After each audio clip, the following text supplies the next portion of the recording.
जिस चिट्ठी का इंतजार लंबे वक्त से हो रहा था, वो चिट्ठी आखिर आ ही गई। केसी वेणुगोपाल के हस्ताक्षर वाली इस चिट्ठी में यह ऐलान किया गया कि राहुल गांधी रायबरेली से चुनाव लड़ेंगे तो केएल शर्मा कांग्रेस की तरफ से अमेठी का मोर्चा संभालेंगे। ये चिट्ठी ठीक उस दिन आई जिस दिन अमेठी और रायबरेली में नामांकन की आखिरी तारीख है। लेकिन इस चिट्ठी में एक सरप्राइज और भी था, और वो था अमेठी से उम्मीदवार का नाम। क्योंकि खबरें लगातार यही आ रही थी कि रायबरेली और अमेठी से प्रियंका और राहुल चुनाव लड़ सकते हैं। लेकिन सस्पेंस के बादल जब छटे तो पता चला कि प्रियंका गांधी सिर्फ प्रचार की कमान संभालेंगी। और शायद यही वजह थी कि जब रायबरेली से राहुल गांधी के चुनाव लड़ने की खबर पक्की हुई तो अमेठी से उम्मीदवार बनाए गए केएल शर्मा के लिए भी ये बात चौंकाने वाली थी। मैं बड़ा खुशी का अनुभव कर रहा हूँ कि मेरे जैसे छोटे कार्यकर्ता को खड़गे जी ने, सोनिया जी ने, प्रियंका जी ने, राहुल जी ने मेरे को मौका दिया।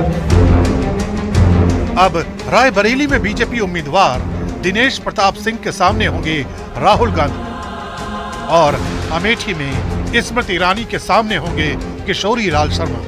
मुझे नहीं लगता मेरे लिए राहुल गांधी कोई मटेरियल होंगे। अब राहुल गांधी को इस बात का जवाब देना चाहिए, अगर रायबरेली ही आना था तो उन्होंने वायनाड का बक्सा भरने के बाद क्यों रायबरेली आए? क्या ये साजिश नहीं है? क्या एक बार रायबरेली के लोगों को फिर धोखा देने की तैयारी है? और अगर रायबरेली के लोगों को धोखा देने की तैयारी है तो रायबरेली वासी बड़े समझदार हो गए हैं। अब धोखा देने वालों को उनके चंगुल में आने वाले नहीं हैं। राहुल गांधी जी को यहाँ से हार का सामना करना पड़ेगा एक बार फिर से। यानी अमेठी और रायबरेली का सियासी रण और ज्यादा दिलचस्प हो गया, क्योंकि यूपी में राहुल गांधी पहली बार रायबरेली की विरासत को संभालेंगे तो केएल शर्मा अमेठी में उन स्मृति ईरानी से मुकाबला करेंगे जिन्होंने 2019 के चुनाव में राहुल गांधी को हराकर पूरे देश को सरप्राइज दिया था। तो रायबरेली से राहुल गांधी चुनाव लड़ रहे हैं, लेकिन सवाल यह है कि आखिर अमेठी की जगह इस बार राहुल गांधी ने रायबरेली को क्यों चुना? इस सवाल का जवाब रायबरेली के इतिहास में मिलता है।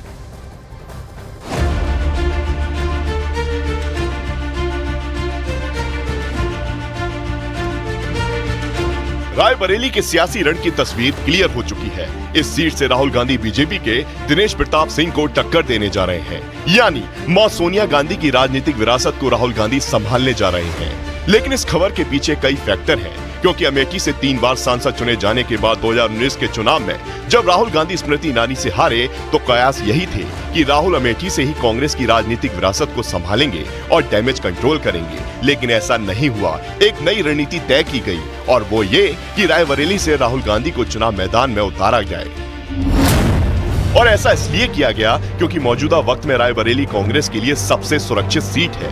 राहुल गांधी की मां सोनिया गांधी इसी सीट से चुनाव लड़ती रही हैं, इसलिए सीट पर कांग्रेस के लिए इमोशनल फैक्टर भी काम करता है। रायबरेली ऐसी सीट है जहां से 1980 के बाद से गांधी परिवार कोई सीट नहीं हारा और यहां से पार्टी की जीत का स्ट्राइक रेट 80% से भी ज्यादा का रहा है।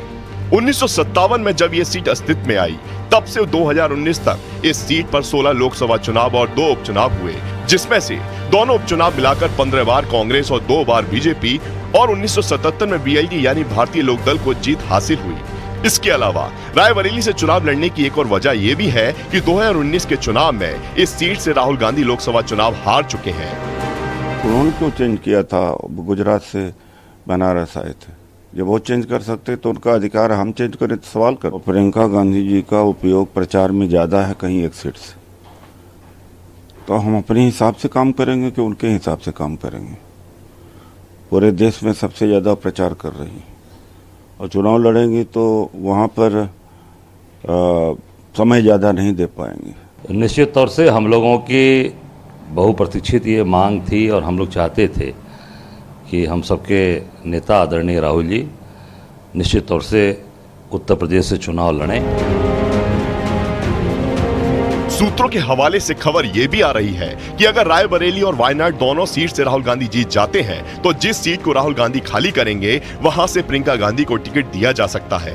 यही वजह है कि राहुल गांधी और प्रियंका गांधी दोनों बीजेपी के निशाने पर आ गए हैं। कुछ समय पहले तक राहुल गांधी जी कहते थे डरो मत, डरो मत, डरो मत। अब डर डर कर कभी अमेठी से वायनाड, कभी वायनाड से रायबरेली, ये दिखाता है कि हार का डर कहाँ कहाँ लेकर जा रहा है। और डर तो इतना कि एक साथ कहीं दोनों ही ना हार जाएं तो एक ही सीट से लड़ रहे हैं। लेकिन दूसरा मुझे कहना है, न्याय नहीं दिला पाए अपनी बहन को भी, क्योंकि एक तरफ रॉबर्ट वाड्रा जी भी टिकट मांगते थे, दूसरी तरफ कांग्रेस की मांग प्रियंका जी के लिए भी थी, लेकिन उनकी लिस्ट में कहीं बहन का नाम नहीं आया है। ये अपने आप में दिखाता है कि कहीं ना कहीं कुछ ना कुछ कांग्रेस पार्टी में चल रहा है और ये अब देश के सामने खुलकर बात आ गई है। देखिए क्या करना है, गांधी परिवार अब जहां से हारती है वहां फिर दोबारा नहीं जाती। अब जैसे अमेठी से हार गया, राहुल गांधी हार गए, अब अमेठी छोड़ दिए। इस बार रायबरेली भी हारेंगे, वहां छोड़ देंगे। मैं तो पहले ही कहा कि बहादुर जफर शाह मुगलिया सल्तनत के अंतिम बादशाह थे, तो उसी तरह से रायबरेली भी ये गांधी फैमिली का ये अंतिम बादशाह। जाहिर है कांग्रेस जिसे नया सियासी दांव मान रही है उसे बीजेपी चुनावी मुद्दा बना रही है, क्योंकि अभी 5 चरणों का मतदान बाकी है। तो अमेठी से राहुल गांधी के चुनाव न लड़ने का फैसला कांग्रेस ने ही तय किया है, लेकिन बीजेपी ने इसे मुद्दा बना लिया है।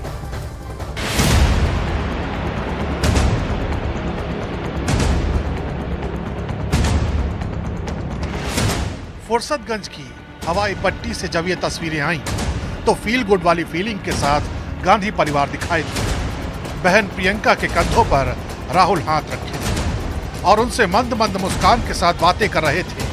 ये एक डायरेक्ट मैसेज था जो कांग्रेस की तरफ से दिया गया कि सब ऑल इज वेल है, सब तय रणनीति के हिसाब से किया गया। फिर चाहे वो राहुल गांधी के रायबरेली से चुनाव लड़ने का मामला हो या फिर अमेठी से चुनाव न लड़ने का। सुनिए केएल शर्मा के नामांकन में पहुंची प्रियंका गांधी ने क्या कहा। यहाँ की जो समस्याएं हैं, यहाँ की जो मुश्किलें हैं, उनको अच्छी तरह से जानते हैं। इन्होंने लगातार 40 सालों के लिए आपकी सेवा की है।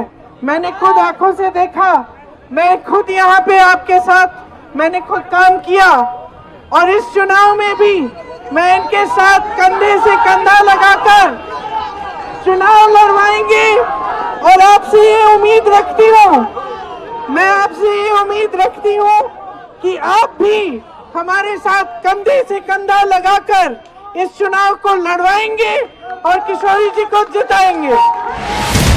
कहने को तो प्रियंका सही कहती हैं कि केएल शर्मा को वफादारी का इनाम मिला, लेकिन सवाल तो सवाल है जो अमेठी की जनता के मन में भी उठ रहा है। अब आप ये बताइए कि क्या केएल शर्मा जो है अब वो चुनावी मैदान में, इसको लेकर आप क्या सोचते हैं? केएल शर्मा कुछ नहीं कर पाएंगे। कुछ नहीं तो कहीं देश में जाओ, कहाँ के हो भैया? अमेठी का अच्छा, जहाँ से राहुल चुनाव लड़ते थे तो राहुल क्यों नहीं चुनाव लड़ रहे हैं? तक वो 5 साल से हार गए, आए नहीं, उनका कुछ अता पता नहीं है। अभी भी यहाँ कांग्रेस को ही सब सपोर्ट करते हैं, लेकिन जो है उनके अब जो है क्या कहते हैं सब यहाँ बीजेपी। केएल शर्मा चुनावी मैदान में तो उनको सपोर्ट करेंगे? नहीं, उनको नहीं है, तो बीजेपी ही जीतेगी। अमेठी से राहुल गांधी 3 बार सांसद रह चुके हैं। 2019 का चुनाव भले ही हारे, लेकिन कांग्रेस का ट्रैक रिकॉर्ड हमेशा से ही अमेठी में शानदार रहा है।